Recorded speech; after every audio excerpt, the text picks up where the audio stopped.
A statement from the Trump-Vance campaign says the far-left Labour Party has inspired Kamala's dangerous liberal policies and rhetoric.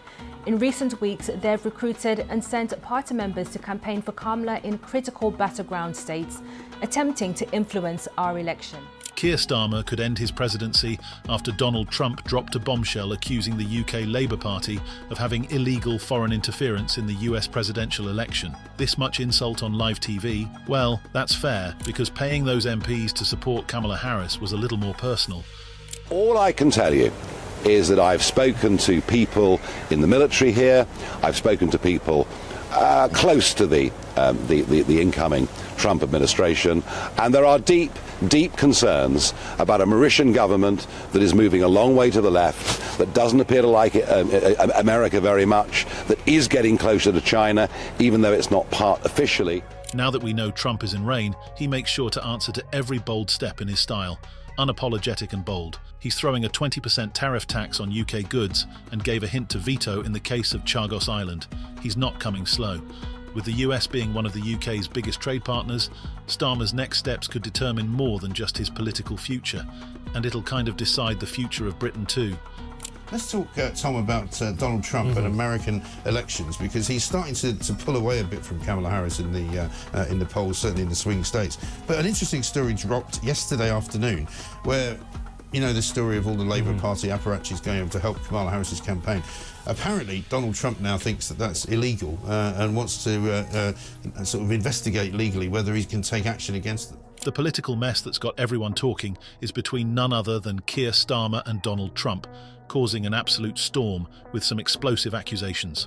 It all started when Trump went on live TV and decided to drop a bombshell. He accused the Labour Party of meddling in the US presidential election. No, absolutely. It's a huge story. They've actually made a formal complaint, the Trump campaign, to this Federal Electoral Commission about essentially what they're calling foreign interference in their election. There was at least 100 sort of Labour apparatchiks who seem to have organised a trip out to the US to campaign. They're saying that they paid their own way, that this isn't anything organised under the banner of the Labour Party. Trump says Labour officials were allegedly helping Kamala Harris's campaign in key battleground states. Now, before you start clutching your pearls, let's clarify that foreign nationals volunteering for the US campaigns aren't illegal, but handing over cash, that's a different story. So, Trump's basically accusing Labour of crossing the line by getting the two involved. This could be the thing that totally upends the relationship between the US and the UK, a relationship that's historically been about trust, diplomacy, and, well, not making enemies out of your allies. The Foreign Secretary and I did meet President-elect Trump just a few weeks ago for dinner for about a couple of hours, and we discussed a number of issues of global significance. It was a very constructive exercise. Starmer's trying to put a brave face on it, but let's be real, this is a PR nightmare. He's already had a nice dinner with Trump in September, and he's trying to smooth things over. That's a solid move, right? Trump's accusations have overshadowed any attempt at being diplomatic. If Trump now feels betrayed, good luck getting anything done with him. Do you think trade deals and security partnerships are looking solid right now? Not so much. The man's a grudge holder, and it's not looking good for Starmer. Mr. Speaker, he will not make that commitment, and yet the world is getting more dangerous. His Chancellor's budget did not even mention defence. The Chancellor's budget last week was a copy and paste of Bidenomics. It turns out that a high spending, high borrowing, high inflation approach is less popular than she may have thought. May I suggest he now urge her to change course, or is he determined to be a one-term leader? Cue the Conservative Party, who are absolutely loving this drama. They've pounced on Trump's accusations like a dog on a stake, painting Starmer as a fool who's messing up the UK's relationship with its most important ally. Their argument? Labour's interference shows they don't understand how important the US relationship is, let alone how to handle it. It's like sending a toddler to negotiate a peace treaty between world powers. We know that Keir Starmer spent some time with Trump recently. They supposedly had a chicken dinner together in Trump Tower. But as somebody said to me, you can't really imagine them being very friendly towards each other. They're completely different individuals. You know, Starmer's this kind of robotic character. You know, basically Trump lives sort of on the edge, doesn't he? He's basically a man who is guided very much by his emotion. But wait, it gets juicier. Labour's internal divisions are now on full display. Progressives within the party are fuming because, in their eyes, Starmer's congratulatory message to Trump was like handing a gift basket to the very man Labour is supposed to be fighting against. That's right. Mr. Speaker, can I begin by congratulating President-elect Trump on his historic election victory. As the closest of allies, the UK and US will continue to work together to protect our shared values of freedom and democracy. While Starmer tried to play the diplomatic game, his own team's pretty much calling him a traitor. Voters aren't buying it either, especially the younger crowd who can't quite figure out if Starmer's a leader they can trust or just another politician trying to appease the big names. Do you know what else has got the public riled up?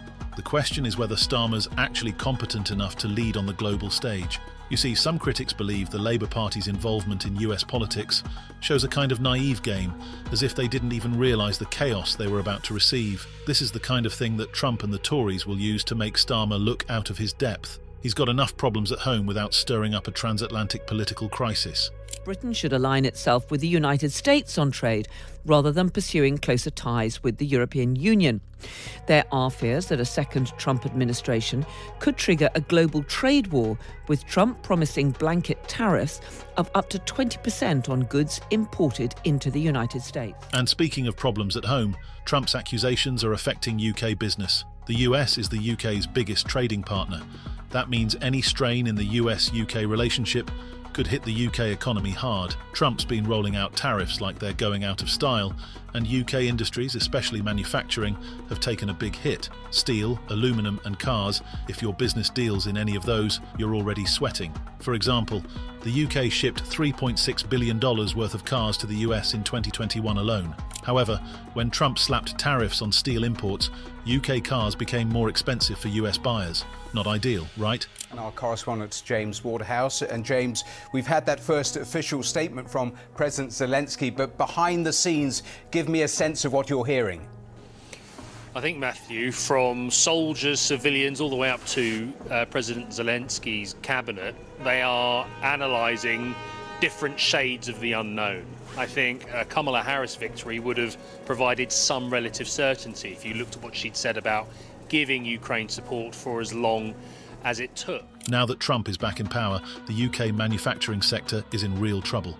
Tariffs aren't the only issue either. Remember Trump's America First trade policies? The guy has again adopted this policy, and he's tearing up trade agreements. Starmer? Well, he's been pretty quiet on how Labour plans to navigate these choppy waters. If he doesn't get a game plan fast, we could be looking at job losses in places like the West Midlands and North East, where manufacturing is king. We have a strategic defence review. We are committed to 2.5%.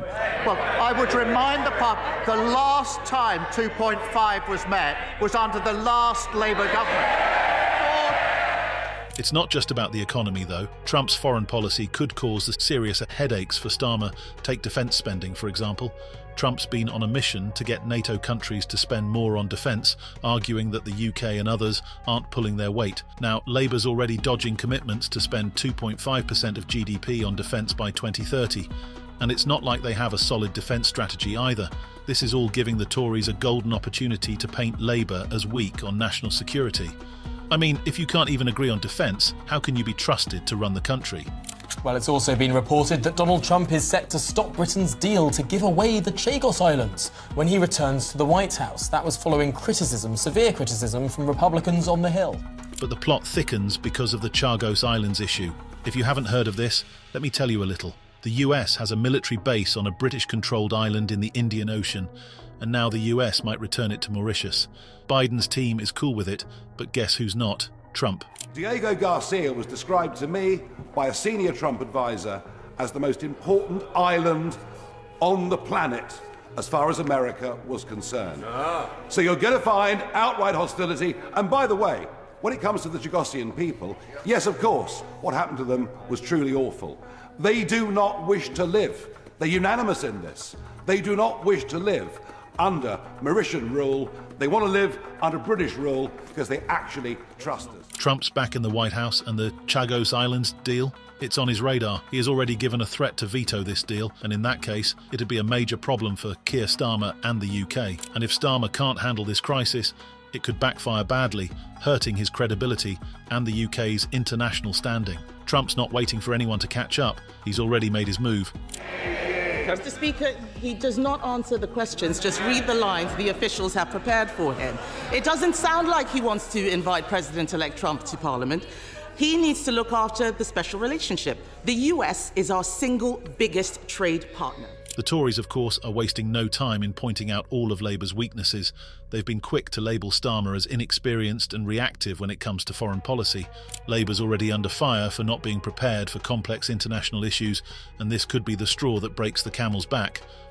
Most farms these days, really, you need at least a couple of 100 acres to make a living. And of course the other issue is that farming, unfortunately, only returns about 1–1.5% a year on capital. So you can imagine having to pay 20% tax on most of your property, and your land will make it, in some cases, almost impossible to pass on to the next generation. Now, here's where things get really messy. Labour's got a tax problem, and it's about to make farmers lose their minds. Farmers are pissed. This is a huge deal because farming is the lifeblood of the rural economy. These are the people who work all day to feed the nation, and they're not exactly thrilled with Starmer's tax ideas.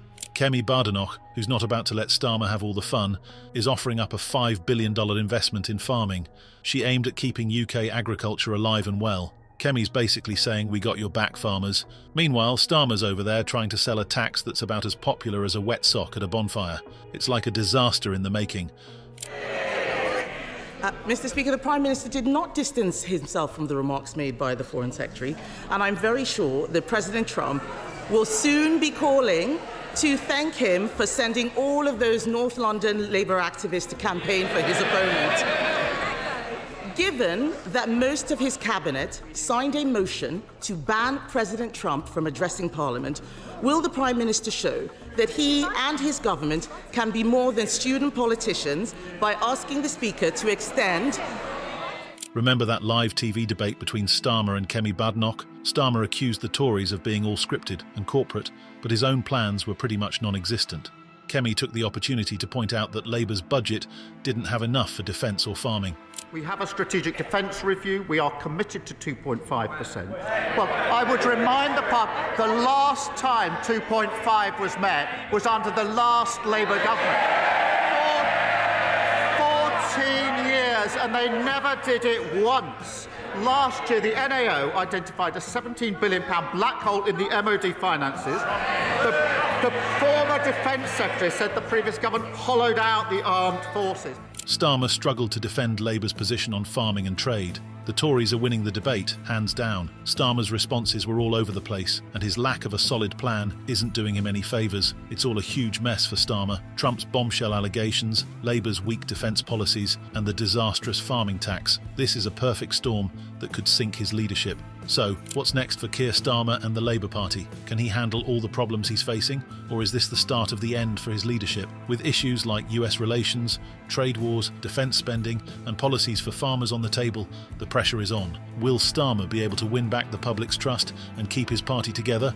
Or will he get stuck in the mess created by Trump's accusations and Labour's mistakes? And don't forget that Trump is back in action.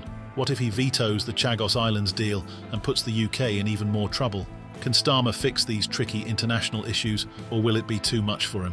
The clock is ticking, and it's not looking easy for Starmer. What do you think? Is he the right person to turn things around, or is he in over his head? Drop your thoughts below. This story is far from finished, and it's only going to get more interesting.